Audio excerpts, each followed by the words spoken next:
Ujú. Bueno, buenas noches. Sean todos bienvenidos a lo que hemos llamado la Buenas noches. experiencia de biblioteca. Hola, Olga Eugenia, ¿qué tal? Ya. Hemos llamado entonces esta actividad la experiencia de biblioteca en asociación con lecturas clínicas desde Freud. Es importante decirles que la biblioteca de la sección NELCF Medellín tiene el gusto de pertenecer a la FIBOL, que es la Federación Internacional de Bibliotecas de Orientación Lacaniana del Campo Freudiano, creada en 1990 y alienta la puesta en marcha de bibliotecas de psicoanálisis y disciplinas afines. Una biblioteca de la orientación lacaniana es una de las modalidades de trabajo en el campo freudiano y se espera tenga consecuencias. La Comisión de Biblioteca eligió, es importante esto que les voy a comentar, un significante para convocar las actividades y es el título que encuentran ustedes en la invitación. Ahí está, experiencias de la biblioteca. Experiencia en la biblioteca en asociación con lecturas clínicas de Freud, que es lo que ven en el título, pero con la elección de esta palabra experiencia le dimos muchas vueltas. Pensamos que era una experiencia para el ser hablante, que es una experiencia dentro de la biblioteca, y vimos que la palabra experiencia nos venía bien por las actividades que queríamos organizar, por lo que implica el cuerpo y por consiguiente el efecto de resonancias en el ser hablante. Bien sea, hemos tenido todos afectos, ¿sí? Sensaciones, pensamientos que irrumpen de forma singular y es de lo que dan cuenta algunos dichos que se comentan cuando se lee un libro o cuando se ve una película, tales como me aportó, me impresionó, no entendí, me dejó pensando, hay cosas que me hizo llorar, entre otros. Es con estos trozos de dichos singulares, efecto de la experiencia de la actividad, que pasaremos luego a abrir el espacio de conversación con otros y de esta forma aportar a tejer algo en esa provocación que suscita la experiencia. Ahora bien, antes de abrir el telón, como se dice en cualquier actividad, y dar comienzo al programa de hoy, queremos rendirle un homenaje a Mario Elkin Ramírez. Ahí lo vemos, quien fue parte de esta comisión y aportó con su saber enseñante y orientador en la ruta que tomamos para este año. Hemos vivido y nombrado la experiencia de su pérdida, vuelve la palabra experiencia, como esa contingencia, ver que tomamos con él esa palabra experiencia para esta actividad desde el inicio de la comisión y nos encontramos con esta experiencia de la pérdida de Mario en nuestra comisión y con diferentes afectos hemos tratado de nombrar, de decir algo de lo que ha sido esa experiencia, pero aún nos habita en el cuerpo el afecto del encuentro con una contingencia inesperada que no tiene nombre. Y la comisión frente a ello, porque primero recibimos la noticia, tratamos de parar nuestras actividades y luego de elaborar esa experiencia decidimos no retroceder y hacer el camino trazado en compañía de Mario, que lo habíamos organizado con su alegría y con su entusiasmo, no retroceder, sino echar para adelante y hacer este trayecto que vamos a caminar durante un tiempo de este año en torno a la actividad. Con estas palabras de apertura, entonces, abrimos el telón. Sean bienvenidos y le paso la palabra entonces a Ana para que continúe con nuestra actividad. Gra- Gracias. Gracias, Luz. Bueno, Bueno, sí, que el telón sea recordar este 6 de mayo que recordamos el nacimiento de Freud en 1856. Estas imágenes de Freud las tomamos del blog justo de Mario Elkin. Parece que cada 6 de mayo y él le gustaba, era un lector de Freud y le hacía homenaje publicando, difundiendo algunas imágenes. Así pues como que nos sirva de telón. Eh, la conversación es la primera de las actividades, es una conversación inaugural a las actividades que vamos a continuar este año bajo el título Lacan, lector de Joyce y del cuerpo, como una contribución a las jornadas del ANEL en Bogotá en noviembre, el cuerpo y la psicosis. Esta actividad inaugural es la conversación con Jairo y bueno, me pasó exactamente, esto es una experiencia de lectura. Cuando supe del contenido del libro de Jairo, pues me entusiasmó muchísimo, en primer lugar porque ese tema de la historia de la locura me apasiona, no solamente la historia de la locura de Foucault, sino que hay otras mucho más amplias. Y me sorprendió mucho que aquí en Colombia se hubiera escrito algo con ese tema. Sé que ha habido otras, pero este impacto, sí, mío del encuentro con el libro, pues tiene como consecuencia la conversación de hoy. Porque no solamente el tema me apasiona, sino que como psicoanalista, claro, inmediatamente quise saber, bueno, ¿y qué dice el libro del psicoanálisis? ¿Cómo entra el psicoanálisis ahí, cierto? Y me pareció también que era lógico que ya más tranquila nos surgiera esta pregunta, ¿cierto? Que nos convoca, que nos orienta a largo plazo. Yo creo que lo que hoy vamos a hacer con el libro de Jairo es abrir una ventanita a lo que ese libro nos ofrece para pensar esta pregunta. ¿Por qué esa historia de la locura en Colombia, situada concretamente en Bogotá, Medellín y Cali, entre 1870 y 1968, podría tener alguna importancia hoy, en el 2024, para los analistas e interesados en el psicoanálisis de orientación lacaniana y no solo en Colombia? Quería como pasar estas imágenes que trae el libro de Jairo. Estas son, Ana Victoria, este es del, la sí, interrumpo un segundito. Ah, para poner las imágenes, si ponemos la pantalla completa, para que se vean más grandecitas. ok, listo. A ver si así, listo. Este es del manicomio de Cundinamarca, en 1920, grupo de enfermos tomado por cronista de Cronos. Este es el neuropsiquiátrico Julio Manrique de Cibaté. Uno escucha Cibaté, pero bueno, ya tienes que neuropsiquiátrico. Bueno, tenemos visita al comedor del manicomio de Cibaté de 1920. De Medellín sacamos estas tres imágenes. Este es el portón de entrada del antiguo manicomio. Ahora hay uno nuevo que es el Hospital Mental en Bello, pero este quedaba en Aranjuez, ¿cierto? Ahora es, según supe, Confama, el Confama de Aranjuez.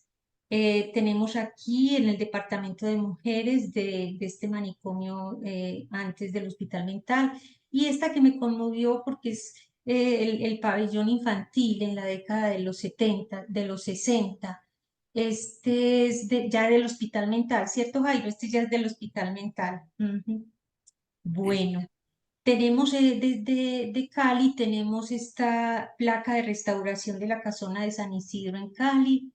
Tenemos dos imágenes de la restauración actual de esta casona y una historia clínica. Y empecemos, en este momento le cedo la palabra a Paula para que nos presente a Jairo. ¿Quién es Jairo Gutiérrez, Paula? Aló, ¿Paula está por ahí? Uy, ¿sí o no? Estaba así, Paula. No te escuchamos. Haz el micrófono, no te escuchamos, Paula.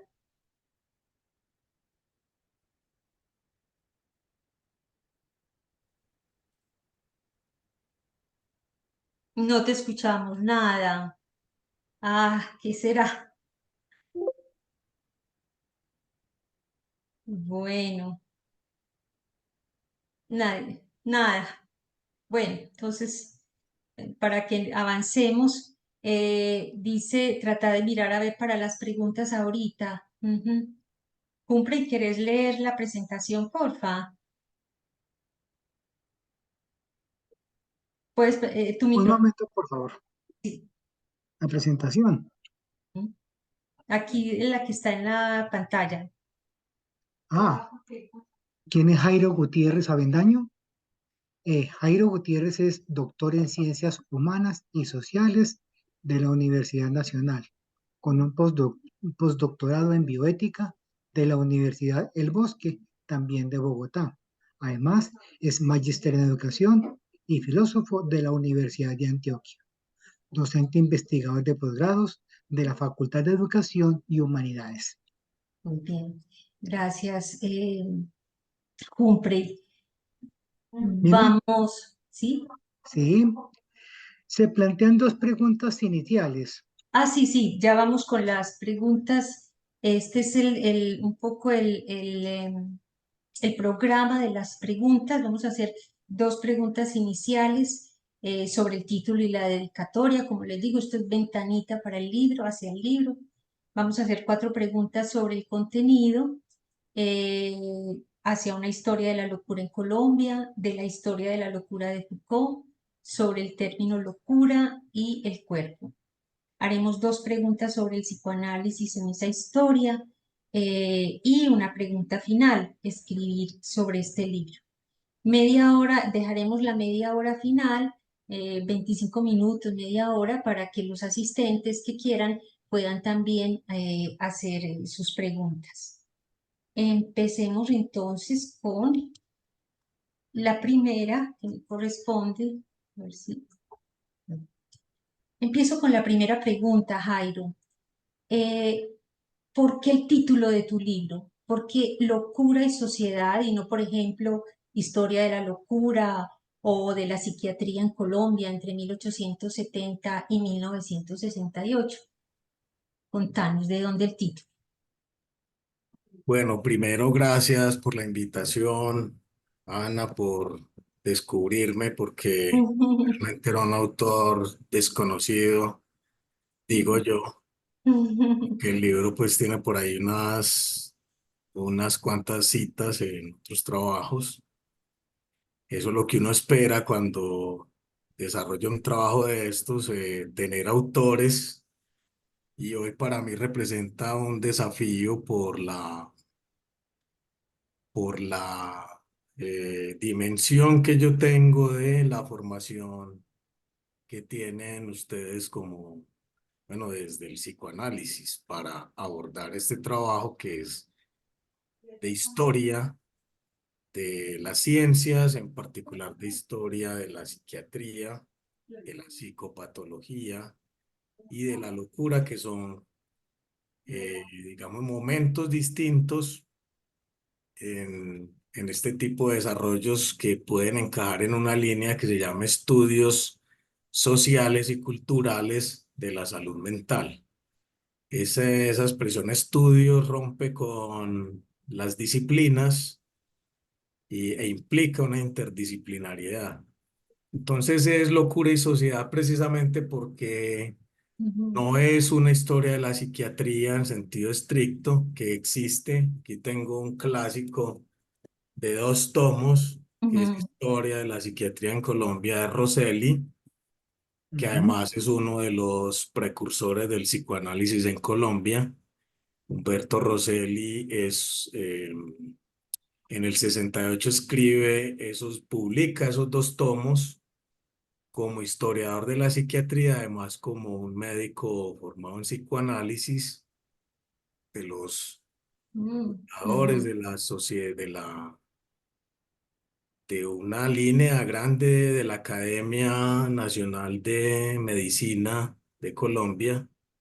Y bueno, es sui generis porque es un psiquiatra que está escribiendo historia, siendo testigo mientras esta transcurre, ujú, o como las otras historias de la psiquiatría que son o bien escritas por historiadores o por médicos que se interesan por la historia, pero a posteriori, no como protagonistas de la misma. Él está como en esa posición privilegiada de un observador en su tiempo de lo que ocurrió con la psiquiatría, con el psicoanálisis en su época. Entonces, ese libro de historia de la psiquiatría en Colombia es clave, además de este otro, que también tiene que ver con lo que nos interesa, que es La locura de Epifanio y otros ensayos, donde hay un capítulo que se llama Sigmund Freud en Colombia, ¿cierto? Eso Eh, es Rosselli en el 60. sí, Ujú.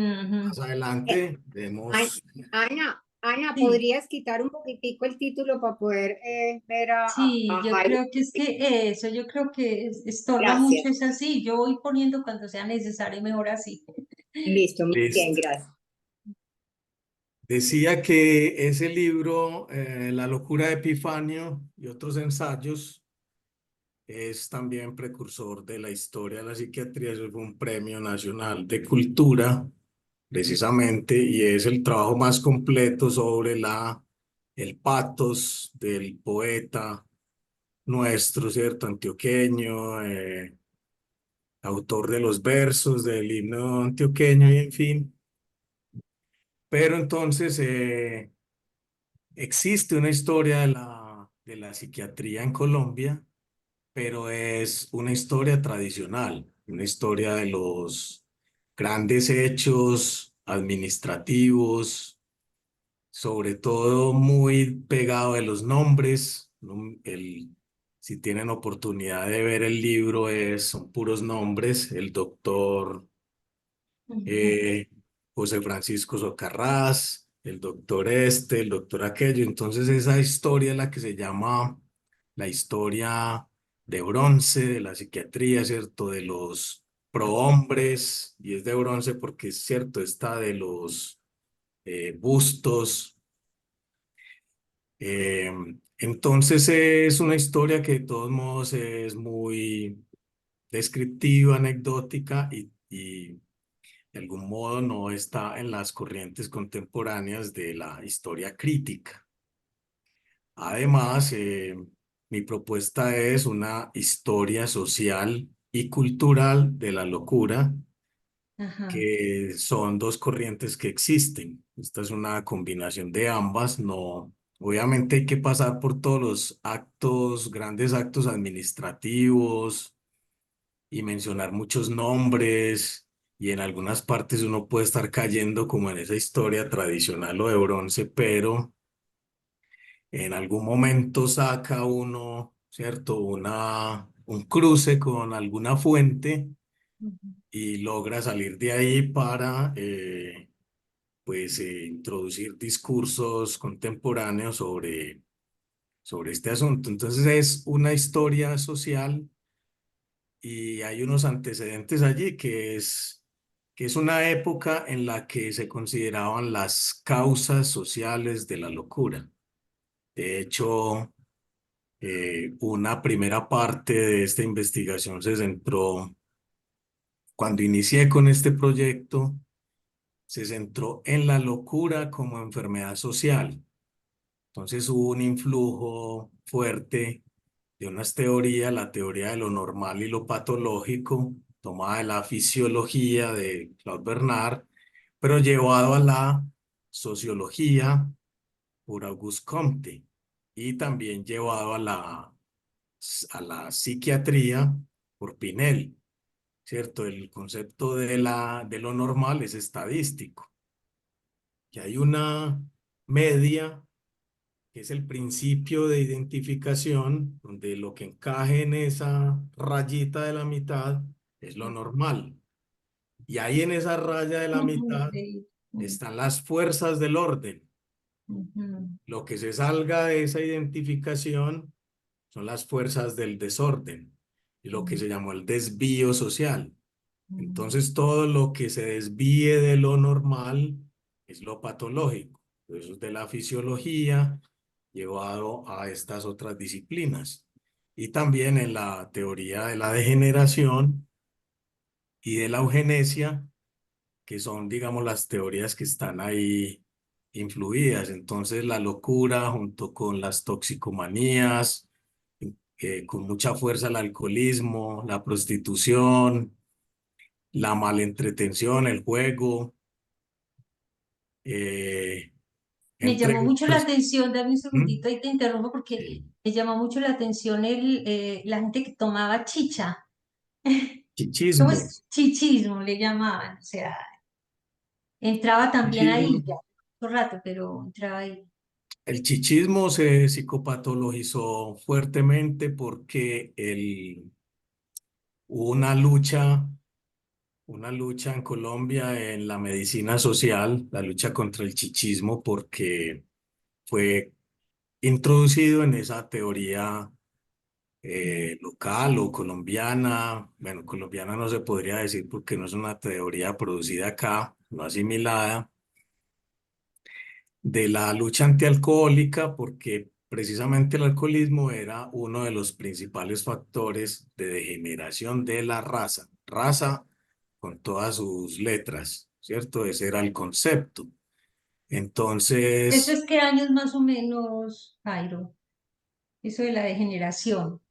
la teoría de la degeneración es de la segunda mitad del 19 Ujú, en Europa, con ujú, Morel, el Tratado de la Degeneración Psíquica, Física y Moral de la Especie Humana, ¿cierto? Entonces, en ese Tratado de Morel se encuentra el alcoholismo como uno de los principales factores. Entonces, uno lee todos esos tratados de degeneracionismo y es muy fuerte en contra del alcoholismo. Entonces, en Colombia había un consumo eh, tradicional, cultural de la chicha. claro, la Había chicha. unas campañas de esa que decía la chicha mata, ¿cierto? Había una emulación como de las campañas antialcohólicas europeas y norteamericanas, pero con la chicha porque la gente vivía embriagada, sobre todo los trabajadores, y era causante pues de la inactividad, de la inasistencia al trabajo, del daño en los hogares, el desorden público, la violencia. Ujú. Y ahí surgió, por ejemplo, los comerciales de cerveza, que era pasteurizada. Entonces no tome chicha, tome cerveza, por ejemplo. Ujú. Pero No. entonces como que no hay mal que por bien no venga. Y Ujú. también llegó a haber publicidad de recomendarle tomar cerveza a los niños, por ejemplo, que era tan buena que hasta los niños la podían tomar, en lugar de tomar chicha. Ujú. Bueno, Entonces es ahí, entonces sí, como enfermedades contanos. Ujú. sociales. Ujú. Sí. Ese quisiste darle entonces un enfoque social y cultural y a la locura, es lo distinto, aunque a mí me parece que hay otros toques que van más allá de la parte cultural o social, y son esos detalles que a mí me compraron en el libro, que me hicieron que lo abriera, que dijera esto hay que leerlo. Y el primero fueron las dedicatorias. Son muy curiosas.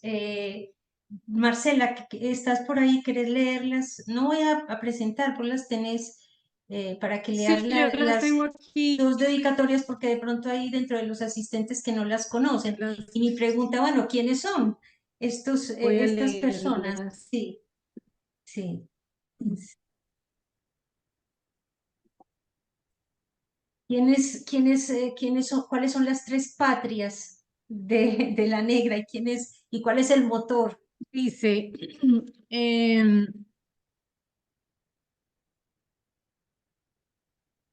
el mago, con su oído buscaba lo desafinado en el motor. Alma. Aneli, la negra, con su economía milagrosa, fundó tres pequeñas patrias. Ujú. Eso es, ¿quiénes son? Bueno, esas eran como las preguntas que llaman para romper el hielo. Las pusimos de segunda, ya el hielo estaba ya muy derretido. Eh, No, son mis padres, un Mm. mecánico del sistema de erradicación de la malaria y mi madre una secretaria del mismo sistema. Entonces, a mí me preguntan por mi familia, yo digo, soy hijo de padre santanderiano y de madre tolimense. Él Ah, empezó en el sistema de erradicación de la malaria en Bucaramanga, lo trasladaron a Honda, Tolima, donde es mi mamá, trabajaba allá y bueno, se conocieron, luego lo trasladan acá y ya. El asunto es que esos dos nombres ahora están siendo parte de una novela que estoy escribiendo ajá. sobre una historia de la salud novelada, pero en particular es una novela sobre la malaria. Podríamos decir así, pues Ya, muy olímpicamente, que es como un amor en los tiempos de la malaria.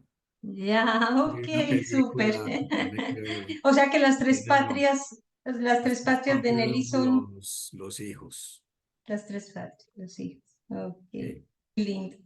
Bueno, y en ese sentido también me conmovió mucho el hecho de que hubieras escogido los dos epígrafes para las dos partes, intramuros y extramuros, para lo que es de la novela de sobremesa de José Asunción Silva. Es ahí donde querés darle como ese toque cultural del que hablabas. Sí, de todos modos, pues hay un capítulo que no quedó en la tesis, que es el libro, porque no le gustó a uno de los jurados que más palo me dio. Decía, eso es inspiración, eso no es ciencia. Ah, te decían. No, cierto, uno tiene que hacer caso. Pero yo tenía un capítulo, está publicado en una revista que se llama Corpografías, de investigaciones de y desde los cuerpos.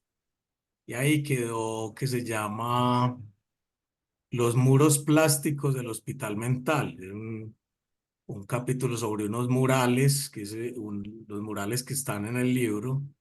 Uno cuando visita el Hospital Mental de Antioquia, en los pabellones, donde cruza uno por las habitaciones, están unos murales grandes de Antonio Herrera, que son murales que recrean y están llenos de motivos de historia de la psiquiatría. De hecho, historia de la psiquiatría en Antioquia lo llamó. Ujú, Entonces, eso tuvo ese carácter de ser historia cultural. Además, hay muchas alusiones a la cultura, a la religión, a otras narrativas, pues que están más allá de la medicalización, y es la locura en la cultura. ujú, ujú, ujú. Ah, ok. Bueno, vamos a pasar para que nos rinda el tiempo a las preguntas ya de contenido. Eh, Empiezo por de este recorrido que haces eh, de la locura en los tres departamentos, Valle del Cauca, Cundinamarca y Antioquia, de ese contraste, fue lo que más te llamó la atención o qué es lo que más pudieras transmitirnos a nosotros como resultado, como eso, en el términos no solamente de datos, sino de lo que te conmovió, de lo que te llama la atención en este país tan diverso, tan diferente, pero también con tantas cosas en contamos. Bueno, este trabajo empezó se llama el Laboratorio de Fuentes Históricas de la Universidad Nacional, donde están las historias clínicas del antiguo manicomio departamental de Antioquia. Ujú, Pues ahí uno puede hacer consulta de ellas y armar pues un trabajo como este, pero con la ambición de una tesis doctoral. Entonces encontré pistas que me llevaron a el Archivo General de la Beneficencia de Cundinamarca, donde está así literal, que suena, locura suena controversial hoy, pero era el asilo de locas, y el Asilo de Locos de Bogotá y posteriormente el de Cibaté.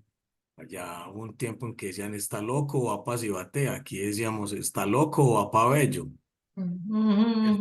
Sí es.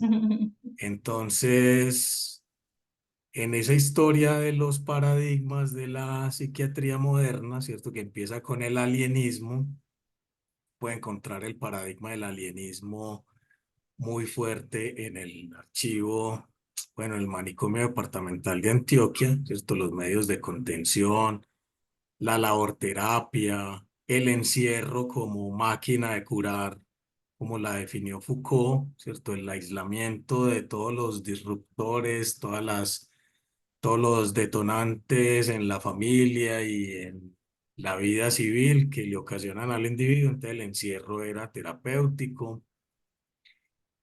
Y en los archivos ya de la beneficencia de Cundinamarca se encuentra una evolución. Entonces, digamos que en los años 50, en ambos departamentos y en el Valle del Cauca hay una modernización de la psiquiatría en Colombia. Entonces uno puede ubicarla en los años 50 Ujú. en esos tres hospitales de la Casona de San Isidro, en el Valle del Cauca, porque es este departamento, la fundación del Departamento de Psiquiatría de esta universidad, la que introduce al país la psiquiatría norteamericana, distinta de la escuela francesa. Y desde el principio es una facultad de medicina con el método flexneriano de medicina basada en la evidencia y no de hacer tesis. Vamos que ese es el año en el que los médicos dejan de presentar una tesis escrita. Dame un segundito, o sea que primero es una influencia europea y después viene la de Estados Unidos. Sí, los Entiendo años bien. 50 y coincide con la modernización de los tres hospitales Hospitales. mentales. Esa década de finales de la década del 50, que ya no es la Casona de San Isidro, sino el Hospital Psiquiátrico Universitario del Valle del Cauca. Ya no existe el manicomio, así se llamó el manicomio departamental de Antioquia. También por el 59 trasladan a los primeros pacientes hacia Madera, donde es hoy el Hospital Mental de Antioquia. Y lo mismo en Bogotá, para esa década ya es un hospital neuropsiquiátrico, con una, una influencia distinta, pero eso de neuropsiquiátrico sigue siendo un nombre de corriente de escuela francesa de la psiquiatría. Tuvo mucho que ver ahí todos los trabajos de las primeras tesis de psicopatología que se produjeron en la Universidad Nacional en Bogotá, pues en la Facultad de Medicina y en la de acá, Medellín, que citaron mucho a Charcot. Ujú. Ese influjo de Charcot en los trabajos de psicopatología en Colombia derivó en esa corriente de empezar a hablar de neuropsiquiatría. Ya, ajá. Ujú. Lo que decías de las tesis, o sea, ¿qué quiere decir? Unas, como una docena de tesis sobre psicopatología, Ujú. Eso. solamente en la nacional, ¿cierto? Que fue un trabajo ese trabajo existe, publicado por ahí, que es em, eh, degeneración, delirios y nervios. Empieza pues con ese influjo de la generación y termina en que las enfermedades mentales, entre comillas, se enseñaban en el área de enfermedades nerviosas. En Colombia, en el pensum de medicina, pero antes de que se llamara enfermedades nerviosas, la psiquiatría en Colombia se ejerció como medicina legal. el Tratado de Carlos de Putnam, Ujú. el Tratado de Medicina Legal. El segundo tomo es sobre psiquiatría forense. Pues uno hace un análisis de los artículos publicados, ¿cierto? Hay un índice bibliográfico de medicina en Colombia hasta del 1890 a 1960 y ahí se encuentra que la mayoría pues que la revista que más publicó estudios sobre psiquiatría es la Revista Colombiana de Medicina Legal. Increíble. Y si uno ve el pensum antiguo de medicina, psicopatología se enseñaba en medicina legal y los asesores de esas tesis que optaron por esa especialidad, por esa rama, que no existía la especialidad de psiquiatría, es de las más recientes, eh, eran los profesores de medicina legal. Ujú. Sí, son muchos sí, voy a decirlo así en Pues pasó de términos. medicina legal a enfermedades nerviosas. Ah, Sí. sí, muchos problemas de criminalidad están ligados a la salud mental, sin lugar a dudas. Increíble. Por el Bueno, problema de la responsabilidad ujú, del sujeto. ujú, Eso tendrá que ver con la pregunta de Miller más adelante. ok, muy bien. Bueno, vamos, la siguiente pregunta era un poco sobre en relación con la historia de la locura de Foucault. Me dio la impresión leyendo las conclusiones que había discrepancias tuyas con esas conclusiones de Foucault respecto al encerramiento, por ejemplo. ¿Qué nos contás un poquito de eso? Lo que pasa es que con Foucault, incluso dicen la Facultad de Mm. Ciencias Humanas, Ujú, ¿cierto? Porque entonces se toma cualquier asunto de prácticas sociales y se Foucaultiza, y entonces ya cualquier cosa es un dispositivo social, disciplinario y de control, ¿cierto? Entonces, con Foucault el problema es que no podemos suponer que un discurso evidencia un funcionamiento social. Por el contrario, lo que debemos hacer es buscar en la vida social, en los archivos que registran los procesos, los procedimientos, la institucionalidad, los hechos que demuestran esos discursos que, digamos, Foucault llama las prácticas discursivas. Pero entonces uno toma las políticas de salud, los discursos científicos y otros pronunciamientos de discurso y entonces suponer que estos se llevaron a la práctica. Entonces, fácilmente uno encuentra muchos trabajos que creen que la historia de la locura en la época clásica se puede homologar o asemejar para hacer una historia de la locura en Latinoamérica o en Suramérica. Es que nosotros fuimos colonia, ujú. ¿cierto? Entonces, mientras fuimos colonia, existieron fue las casas de locos, así como se llamaron.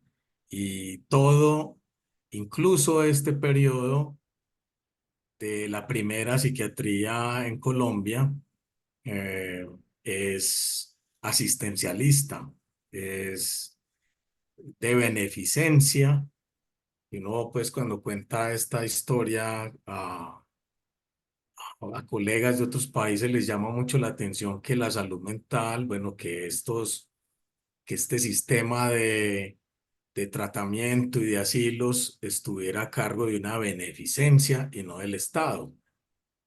Entonces hay Ya, un indicio ahí de un Estado débil, es una teoría que se ha trabajado para mostrar pues la ineficacia del Estado para atender, digamos, estos problemas que llegaron a considerar eh, la cuestión social, ¿cierto? La cuestión social era la pobreza, la miseria, las enfermedades y todo eso asociado. Se llegó a considerar que la locura era un problema de cuestión social, de la pobreza. La pobreza engendraba locura y otras enfermedades. Entonces, ese origen pues de estas instituciones como beneficencia, como caridad, ¿cierto? Mostraba esa debilidad del Estado, pero es que me fui por otro lado y recuerdo. Lo de la relación con Foucault, o sea, no, eso Ah, no ya, exacto. implicaba, Entonces ajá, ajá, no hubo un poder psiquiátrico que mm, surja de las tesis de Foucault, ¿cierto? Que ujú, una cadena de mando, una racionalidad estatal mm, que volviera extensiva la psiquiatría, como ocurrió en Francia en particular y en Europa, ¿cierto? Que hablamos de ciudades, las ciudadelas de los locos, unos edificios gigantescos para confinar gente. ujú, ¿Cierto? El de Londres, el Bedlam, es una edificación descomunal. Los psiquiátricos de esta época en Estados Unidos, que son escenarios de un montón de películas de terror y demás, son descomunales. A diferencia de nuestras casas de locos, que eran unos Casas. problemas con mucha miseria, Ujú, ujú, con hacinamiento y con muchas muertes provocadas por enfermedades oportunistas, ¿cierto? Infecciosas y la proximidad entre unos y otros, durmiendo hasta de a dos en un catre, mm, harapientos, es decir, ahí no había claro, un poder psiquiátrico. De hecho, claro. la psiquiatría no era prestigiosa y los que empezaron con este asunto era casi eh, como una misión, como una vocación. Mm, No era ujú, prestigioso ser un alienista en esa época.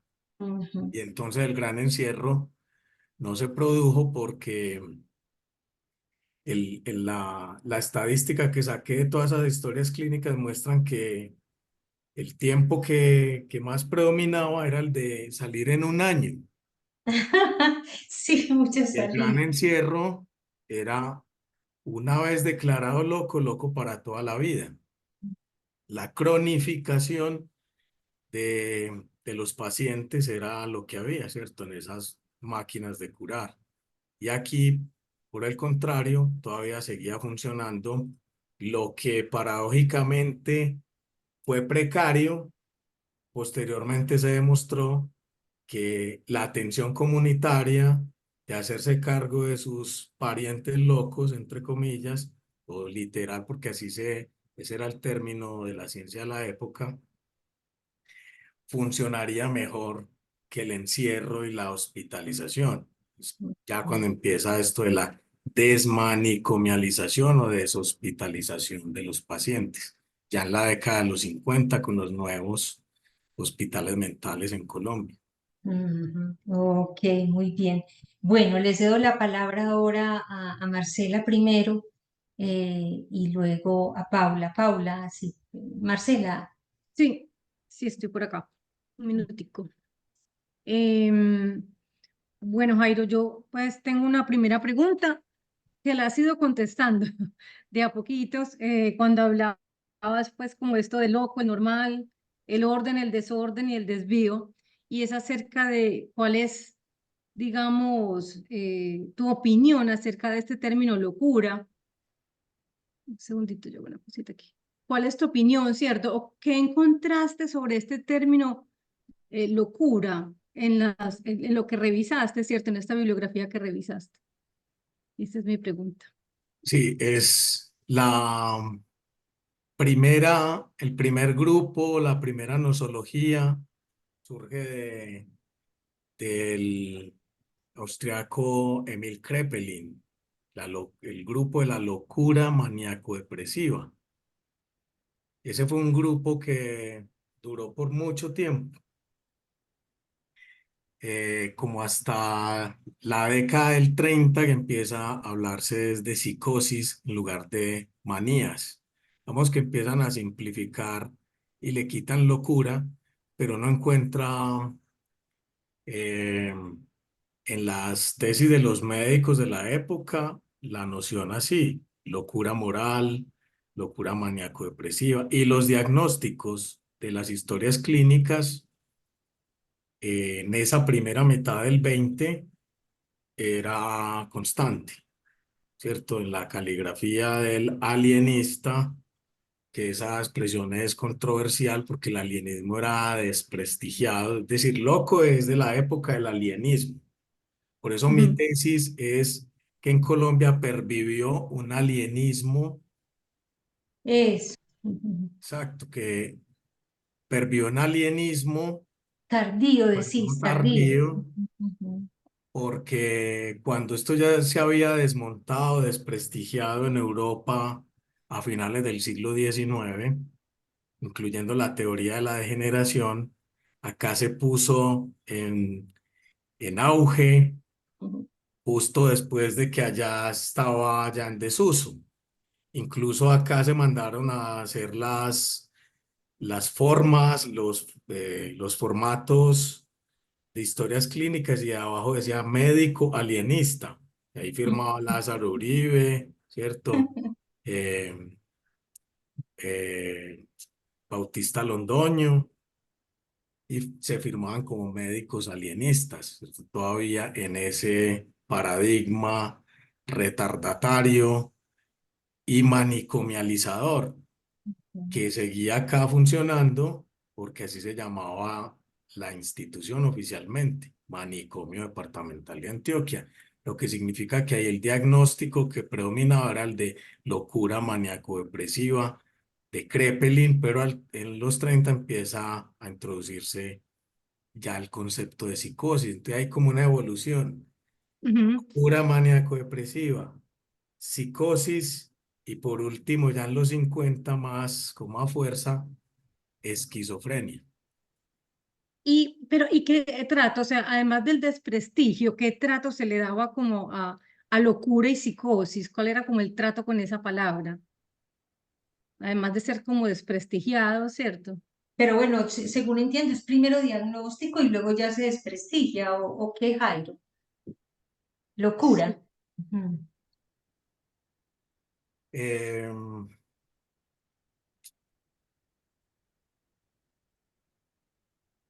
Surge un texto que se llama De la no existencia de las monomanías, ¿cierto? Que acusa a esos diagnósticos de tener a muchas personas que no deberían estar en en los manicomios, y otros en las cárceles. Una monomanía es una locura total, ¿cierto? Entonces es a partir de que hay ese cambio de paradigma. Lo considera así, por ejemplo, George Lanteri Laura en su texto de Historia de la Psiquiatría, que es Los paradigmas de la psiquiatría moderna. El cambio de alienismo a enfermedades mentales está cuando se desmonta ese concepto de locura maníaco-depresiva, porque no pondera, porque no tenía suficientes atenuantes, porque era determinista, ¿cierto? Condenaba, era un rótulo que al que se lo pusieran lo condenaba. Entonces creo que es Jean-Paul Falret, el de ese texto de la no existencia de las monomanías. No hay una entidad unitaria, no hay una locura total, una locura como entidad unitaria, sino que hay una pluralidad De- de los diagnósticos y de las enfermedades mentales. Ok, Muy nos bien. va cogiendo el día. Gracias. Sí. A ver si alcanzamos, Paula. Bueno, yo creo que Ujú. ya sí se escucha, ¿cierto? Ahora sí te escuchamos, pero te queremos ver Bueno. también. Sí. Pero ahí estoy con la cámara. Sí se ve. Ya voy. Hay que hacer una cosita aquí, ya vamos. Para que salga Paula también. Listo. Sí, ahora sí. Bueno, me quedé pues con las ganas de presentar y de hacer esa pregunta pues acerca de quién es ese Jairo que se interesa pues en esta historia de la locura desde este enfoque pues que es diferente. La pregunta pues es alrededor del concepto que se señala al inicio y es posible como rastrearlo a lo largo de la investigación sobre la corporeidad de la locura. De hecho, hay como un grupo de investigación alrededor del cuerpo, pero con este concepto de la corporeidad de la locura, desde pues lo que ya nos has contado, ¿cuál es el estatuto que tiene el cuerpo al referirse a esa corporeidad de la locura? Perdón, estaba por aquí pasteleando una cosita. Eh, la teoría de la degeneración, bueno, más bien, la psiquiatría es una medicina de lo no patológico. ¿Qué quiere decir?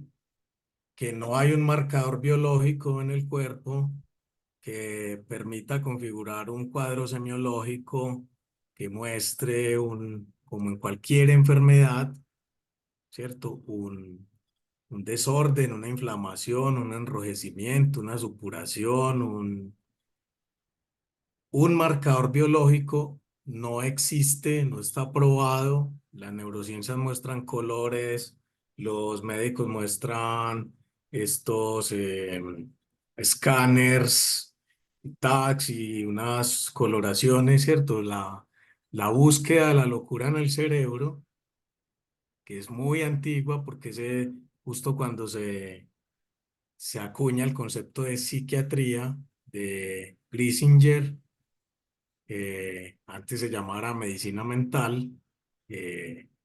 Grisinger, bueno, nosotros estudiamos la historia de la locura reducida a lo francés cuando hay mucho influjo de lo alemán en esa escuela francesa. Entonces Grisinger eh, busca o es el que postula que la enfermedad mental se localiza en el cerebro, ¿cierto? Entonces eso no es tan reciente, sino que es desde el propio inicio del concepto de psiquiatría. Entonces,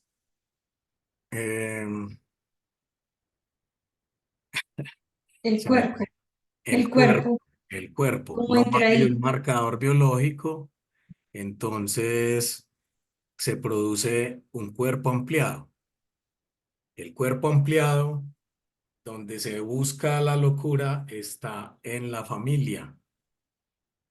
Y ahí es donde entra la teoría de la generación.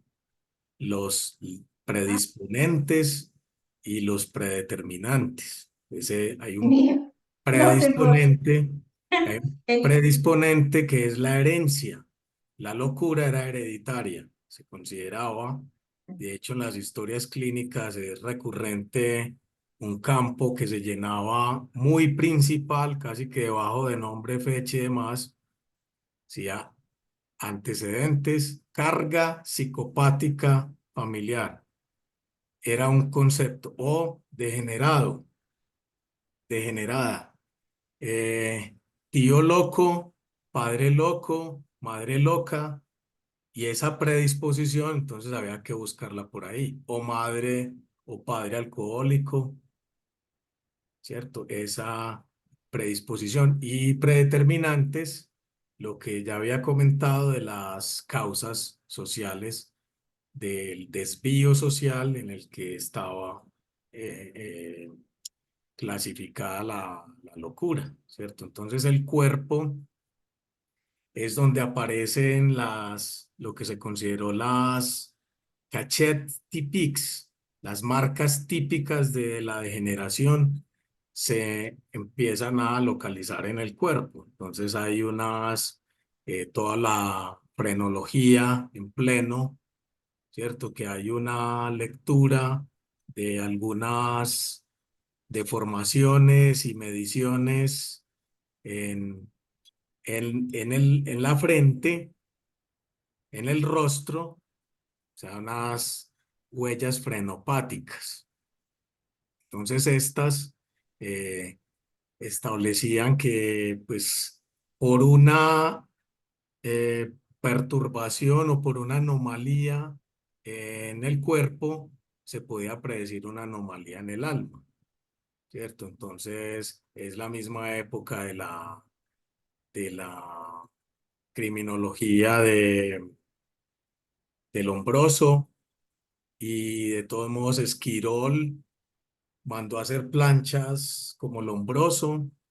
Hay una serie de planchas en uno de sus textos, se me escapa aquí el nombre, muchos datos, pero esos grabados estaban hechos a propósito de si además presenta ese tipo de comportamiento, esos síntomas, y encaja en esos rostros, como los que estamos viendo en pantalla, entonces hay un mayor acierto. Entonces, esas evidencias de los rostros de los degenerados incluso se pusieron en Francia en un tiempo fotografías estigmatizando no, porque se consideraba que las familias de degenerados no podían reproducirse.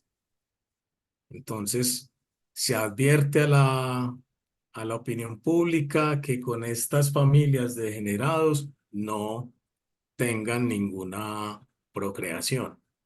Eso se pretendió en Colombia con el certificado médico prenupcial en la época del auge de esta teoría de la degeneración, que establece que hay unos grupos de familias de degenerados, ¿cierto? Por razones de estas eh, toxicomanía, locura, besanias, mm, enfermedades de transmisión sexual, ¿cierto? Todos los desvíos sociales con esas familias no se podía reproducir y finalmente pues eso no se llevó a efectos, que eso sería más una eugenesia como una eh, radicalización de esa teoría de la degeneración. Entonces es en la familia donde se busca el cuerpo o el marcador biológico del degenerado. Oh, la. Ok, pasemos al psicoanálisis para que dé tiempo de que los Es por eso ahí asistentes puedan está, hacer. Sí. ¿cómo es? Darle cuerpo a lo no patológico.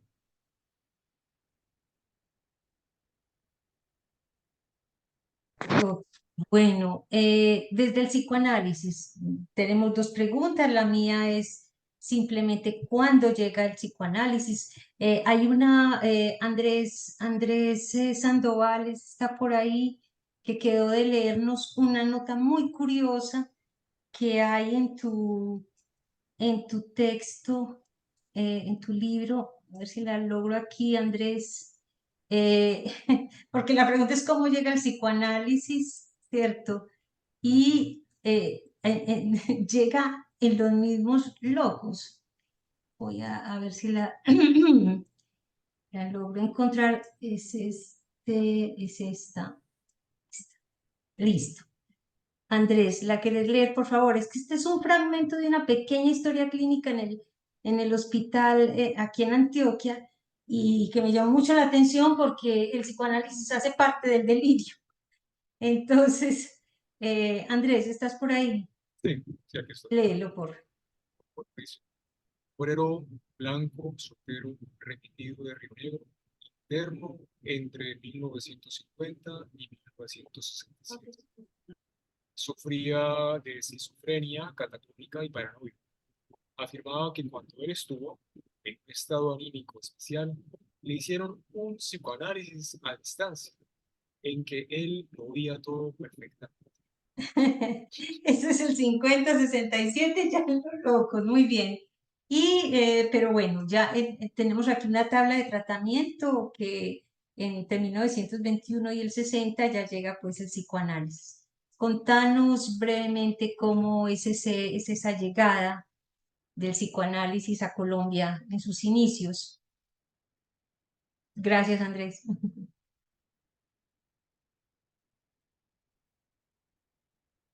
Tu micrófono, tu micrófono. Ese es un indicio hallado directamente en historia clínica y realmente es en los años 50 cuando empieza a hacer incursión el psicoanálisis en el ámbito pues de las... y una disputa fuerte con los psiquiatras.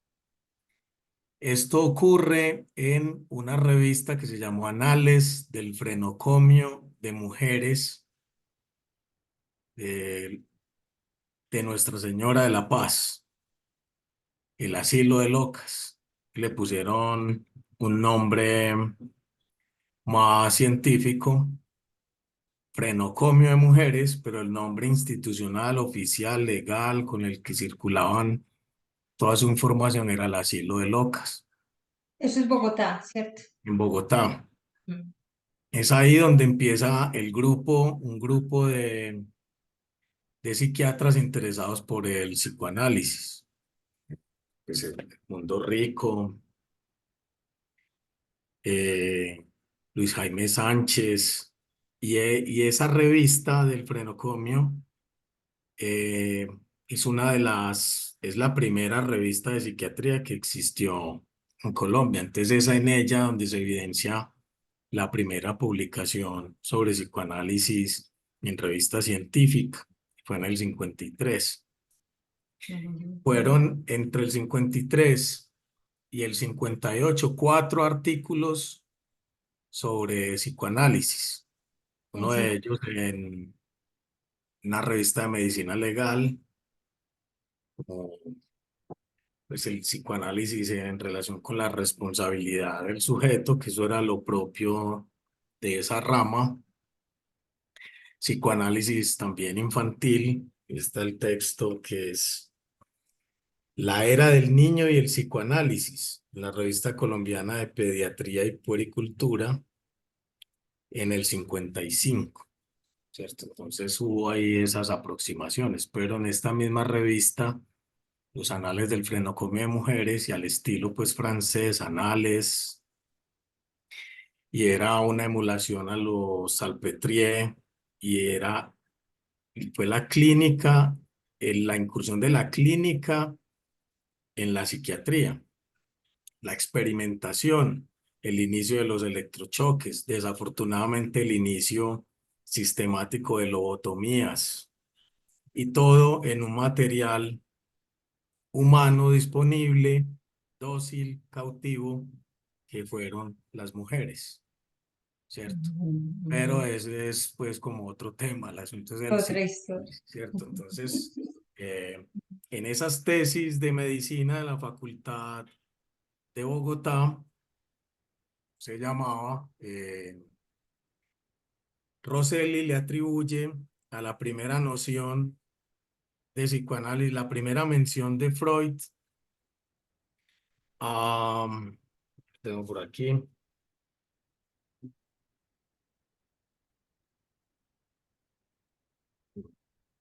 bueno, a un texto que se llama El sueño y el insomnio, pero eso tiene una imprecisión que yo me pude encontrar, y es que es un texto del 22, que en 1922 aparece la primera mención a Freud en una tesis de medicina, en un trabajo de medicina sobre el sueño y el insomnio, pero haciendo ese trabajo sobre las primeras tesis de medicina, las primeras tesis de psicopatología, es de mucho antes, de una década antes. Esto no me quiere leer. Es de una década antes y es en un texto de Demetrio. Voy a compartir pantalla un momentico. Muy rápido, entonces. Es de 1912 que aparece Mm. una primera mención de Freud sobre la... Es que ustedes me ponen nervioso. No. ¿Y cómo le doy? Pues ahí lo estamos viendo. Es que Vemos ahí. esta eh, barra de Zoom, si me atraviesa aquí abajo, ya. no me deja operar ya. Estas Mm. son las tesis de psicopatología, ¿cierto? Las monomanías impulsivas, delirio no besánico y diversas formas de histeria, y también aparece. Pero en particular es esta que se llama psicología patológica, o sea, psicopatología de la emotividad y de la voluntad de Demetrio García Vázquez, que por cierto fue uno de los primeros que, o se declara pues como uno de los, el primero que se graduó en esta especialidad, pero precisamente como psiquiatría y medicina legal, ¿cierto? En Francia, muchos de los psiquiatras hicieron doble titulación y así como otros médicos en el país. Ujú, Entonces ok. es en esta de 1912 donde aparece la primera Ujú, mención de yo quiero ir hasta allá. ujú. eh, Bueno, porque bueno, ya. las lecciones del martes que les había mencionado y a propósito de José Asunción Silva, ¿cierto? Hubo varios, hubo varios médicos colombianos que pasaron por las lecciones del martes de Charcot, que pues realmente fue un asunto como de medicina y espectáculo, porque muchos de ellos y pues había que ir a las presentaciones que hacía Charcot con sus pacientes, ¿cierto? Las demostraciones que hacía. Pero entonces, mm, déjenme un momento, llego allá. No, creo que no lo tengo ahí. Bueno, no, tranquilo, en otra ocasión porque vas a volver otra vez. Vamos avanzando ya al psicoanálisis hoy. Ah, mira, ahí está. Bueno, es realmente en la tesis de Demetrio García aparece la neurosis de angustia de Freud y además en esa misma tesis de psicología patológica de la emotividad y la voluntad aparece Krafft-Ebing. Krafft-Ebing, el de psicopatía sexualis, Exacto. Mm, mm. el que Freud toma las, eh, las Para parafilias, ¿cierto? los tres ensayos para una teoría sexual, lo tiene en cuenta. Mm, Entonces es ahí donde hay ya unos inicios, ¿cierto? De mm, la mm, doctrina de la locura moral de Krafft-Ebing es citada extensamente como una psicopatología de la emotividad y de la voluntad. Y mm, es ahí en ese mismo texto del 12 donde hay unas primeras puntadas eh, de las que pues tuvo influjo el psicoanálisis, no en el 22, mm, mm. que es el de los sueños, es que se me olvida el nombre del autor, de Julio Lacerna Robledo en el 22. El Sí. sueño y el insomnio. En ese texto de la psiquiatría, que está en la historia de la psiquiatría de Rosselli y en el de Sigmund Freud en Colombia, esa es una frase que se repite mecánicamente, pero es una década antes que aparece una primera noción de Freud. Sí, sí. ¿Mm? Listo. Bueno, Vamos a la otra pregunta. Paula tiene una pregunta sobre, Marcela también tiene otra. Bueno, tenemos muy poco tiempo. Yo Pues más que todo quisiera eso, como interrumpir para que nos quede tiempito para la conversación. De pronto exacto, mi pregunta ya creo que ya me quedó respondida, así que no hay listo. problema. Ok, Sí, Paula. y la pregunta pues es que queda, pero que ya ha estado también pues allí en el contenido, sobre las referencias a Jacqueline Miller y Judith Miller. El texto de Jacqueline Miller es eh, acerca Salud pues de la mental, salud pública. salud Eh, mental y mi orden pregunta, público. y orden público. Eh, Esas dos referencias están relacionadas con puntos de encuentro con el psicoanálisis a través de los resultados de esta investigación. No, Eh, que yo no recuerdo haber citado a Judith Miller, sino solo a Jacqueline. Y tiene que ver con el asunto del orden psiquiátrico, ¿cierto? Que él dice que hay una paradoja en ese texto fue una conferencia que él dio en España, en Sevilla, en razón de una cuestión como de la fundación de una escuela psicoanalítica en sí, es en Sevilla, pero no recuerdo la ciudad exactamente. ¿Qué pasa? Que la paradoja es que él establece que la salud mental es directamente relacionada con la responsabilidad del individuo, ¿cierto? Y su culpa, la culpabilidad. Por eso es que esto tenía tanto que ver con la medicina legal. Él dice, sí, también la salud mental es un asunto de la policía y de la justicia, pero en la institucionalidad la salud mental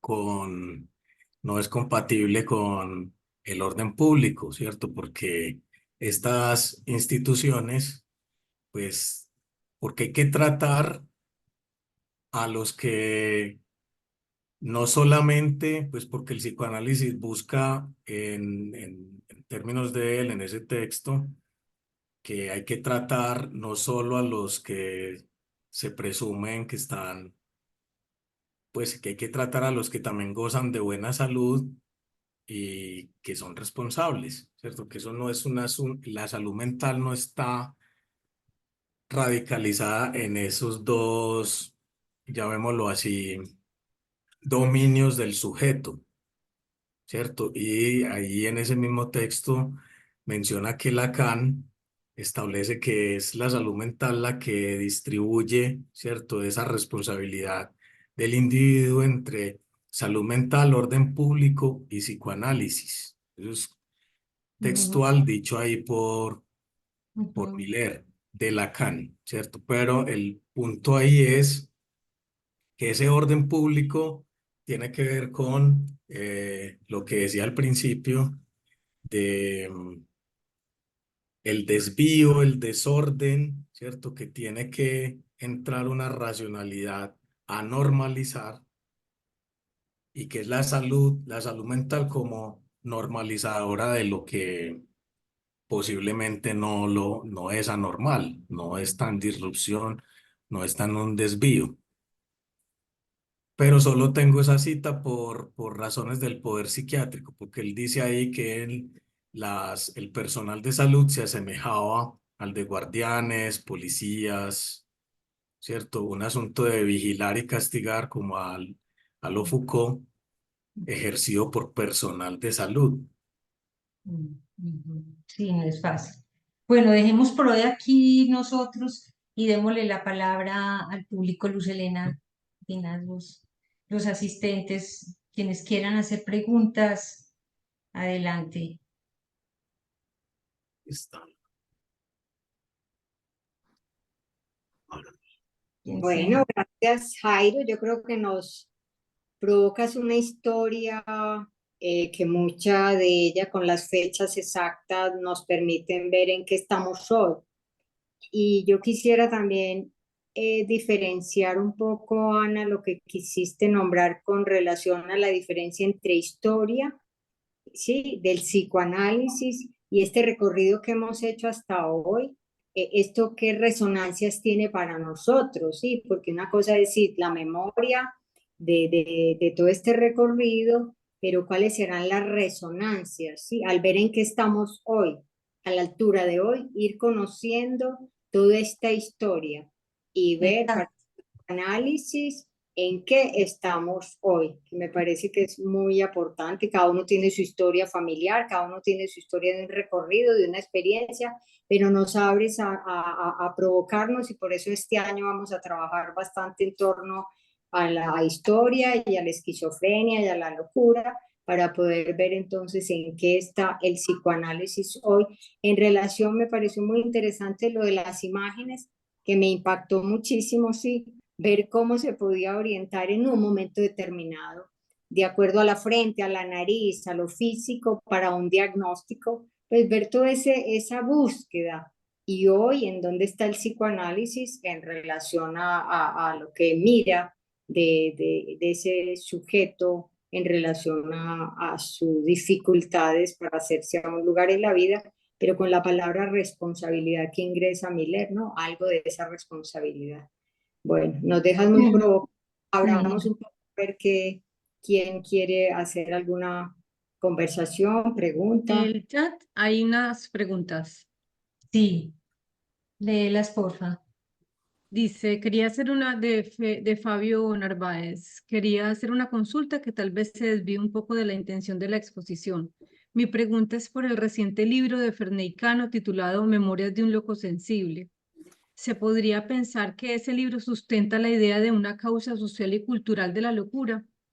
Pienso esto porque el libro se puede observar como el contexto de pobreza, porque en el libro se puede observar cómo el contexto de pobreza y violencia se relaciona con una conducta desadaptada, en ese caso el homicidio. Pues yo he escuchado sobre el caso, mm, no es estrictamente un libro, sino un manuscrito, y no está publicado, se filtró a la prensa, y bueno, todos conocimos ese título de Memorias de un loco sensible. También escuché a otros especialistas que lo trataron, y me quedo con una noción, y es que decía uno de los urólogos, y es la gonorrea mental.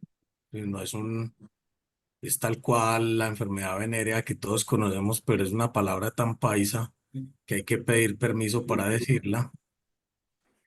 Y es que precisamente queda esa, esa enfermedad quedó instalada como en la mente del paciente, como si todavía la tuviera, como una especie de enfermedad fantasma, si usamos la metáfora o la analogía con el miembro fantasma del que le cortan el que pierde una extremidad y en el esquema corporal pues todavía tiene y la siente y en fin.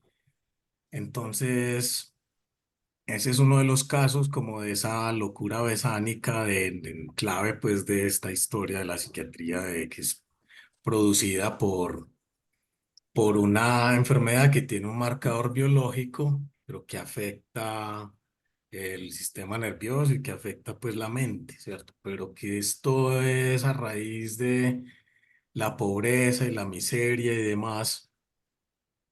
En mi tesis, una de las confirmaciones es que esa asociación pobreza y locura, ¿cierto? Como que la locura es producto de la pobreza, queda, digamos, en entredicho, desmontada, porque en la evidencia empírica, ¿cierto? En las lecturas de historias clínicas y de artículos científicos es muy poca la evidencia que permita hacer esa atribución, que eso es, digamos, como de los prejuicios clásicos de la medicina, la cuestión social se llamó, ¿cierto? Y que también se buscaba los curados sociales. Bueno, eso está muy, está- que cayó esa ligazón entre pobreza y locura. Algo de eso es tu elaboración y lo que nos transmites, ¿sí? Que no Nos tiene queda, pero es un caso que nos hacen pregunta. Ahí está para que lo pensemos. que... ¿Alguien más? Hay otra pregunta en el chat, otras Sí, dos. lee por De David, a Jairo, que si podría mencionar algo sobre el porvenir de la locura, que si piensas en algo distinto al encierro como forma de tratamiento. Lo que se ha venido trabajando es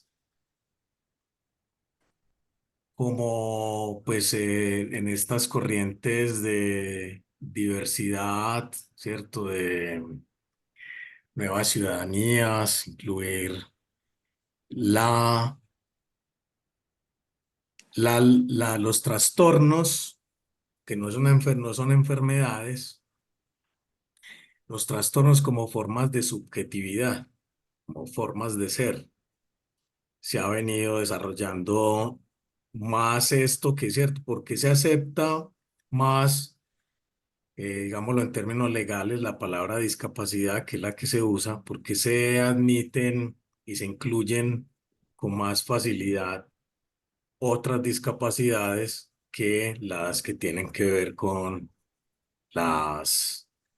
los trastornos mentales. Pues tienen una carga más de lo no, lo que hay que normalizar, lo que hay que controlar, intervenir, a conductar, ¿cierto? Y que por un orden social, civilizatorio y demás, pues en estos términos históricos, encajan mejor otras discapacidades que las discapacidades mentales, porque tienen un estigma social más fuerte que las otras. Entonces, si se considera que son formas de ser, sobre todo con la esquizofrenia, ¿cierto? Que no es degenerativa, que las personas que pueden vivir funcionalmente su vida, ¿cierto? Y que tienen sus momentos de disrupción, ¿cierto? Pero que pueden tener una vida pues en comunidad. Y pues como los neurodivergentes, se ha venido discutiendo sobre eso. Declararse que no, mentalmente no encajas en los patrones mentales y establecidos médicos, psicojurídicos. Gloria. A ver, a mí me llama la atención como la heterogeneidad que se mezcla en ese concepto de locura y que de alguna manera también me trae como la referencia de que en esos manicomios había toda clase de situaciones. Entonces, por ejemplo, eran declarados locos las personas que tenían, por ejemplo, una discapacidad cognitiva, tenían alguna dificultad y eran tratados como con el mismo tratamiento que se hacía para los otros, que eran pues los que causaban desorden, los que eran frenéticos y ese otro tipo de cosas. Y lo segundo tiene que ver con que muchas de las terapias o de las intervenciones que se hacían en salud mental en esa época, me llama la atención que todavía existen. Entonces, por ejemplo, en estos días, la mamá de un chico autista contó que lo habían declarado autista, el médico lo miró y le dijo, usted es autista porque tiene la frente de tal manera, la nariz de tal manera y y la forma de la cara, y dijo, a mí, ¿a quién se parece él? ¿Al papá o a usted? Entonces dijo al papá y dijo, él también es autista. O sea, sin conocer, me encantaría que tuvieras una foto de él. Entonces, Ay, Dios la santo. atención. Y lo otro también son situaciones frente también al autismo donde se ha practicado el sacar una parte del hipotálamo como una forma de frenar la agresividad que para ellos, o sea, esa agresividad y cortan una parte del hipotálamo como tratamiento al autismo. Lobotomía, eso. No, es que la historia, no hay progreso, no hay progreso, coexisten las mismas prejuicios y qué cosa. Buenas noches, yo quiero decir algo, Sí, Diego Diego. Agudelo. Soy muy malo para la tecnología y no he podido encontrar dónde se levanta la mano. Bueno, por eso me autorizo pues aquí a hablar. Agradezco este evento, eh, muy bonito lo que Jairo comparte. eh, Me emocionó, fue emotivo escuchar esta perspectiva y quise hablar a partir de la pregunta que realizaron con relación a que ocurrió con el urólogo en Medellín. Simplemente pues como para nombrar, no es el objetivo de este espacio, pero también que psicosis no es sinónimo de locura, ¿sí? Creo que eso es importante. Y también escuchando lo que dice Jairo, me parece muy pertinente lo que nombra, pero también atendiendo al escrito que dejó esta persona, también evoqué mucho a Shepard, y también una escucha diferente tal vez hubiera permitido otro final. Mm, Entonces, muy importante el aporte frente a la locura, pero también de la perspectiva del psicoanálisis, psicosis no siempre es locura. Quería como decir eso. Gracias. ujú. Lo que pasa es que se encuentra una trazabilidad en las historias clínicas y hay un paciente que entró en las primeras décadas del siglo XX y, y tiene un diagnóstico de manía o locura maníaco-depresiva y más adelante tiene el de psicosis y más adelante tiene el de esquizofrenia y eso en muchísimas historias clínicas. Claro, pues que con el DSM un paciente puede ir de un psiquiatra a otro y puede que si va a 5 psiquiatras, puede que los 5 le pongan un diagnóstico diferente. Sí, sí, sí. Sí, dentro del psicoanálisis también tenemos pues como nuestros criterios. Y esa es la cuestión, ya vamos cerrando. No sé, Marcela, ¿había otra pregunta en el chat o Eh, Tal vez sí, un minutico que se me cerró. Y alguien pregunta por el libro, que dónde se puede Había comprar. pregunta por el libro, que dónde se puede comprar y bueno, Jairo? ¿Dónde? otras, pero yo creo que ya no nos da mucho, ya no nos da tiempo. Jairo, sí, se puede comprar el libro ¿dónde? No, pues yo lo comparto aquí mismo. Ahí está. Ya se los Está paso. compartido. Si hay algo más, Hay uno que con el retorno del poder religioso volveremos a las explicaciones mágicas, es decir, lee la locura como posesión divina o diabólica, de José Fernando Osa. pues en lo que yo trabajé hay un capítulo sobre psiquiatría y religiosidad. De hecho, mañana a las Eso. 6:30 es el lanzamiento de una novela que se llama Parirás con dolor, sobre una vida familiar y sobre una madre hospitalizada a los 22 años en el manicomio departamental de Antioquia con muchos ingresos, pero en particular con el diagnóstico de delirio místico religioso. Yo hablaba con la autora, si esto es ese contenido delirante, es ese influjo de una educación, de una tradición, de una hegemonía sobre la misma cultura por parte de la religión que configuraba un contenido tan fuerte que era ese sobre el que se deliraba y si como es un encierro y es un asunto de muchísima vulnerabilidad, aferrarse a esa fuerza superior y divina como lo único salvador.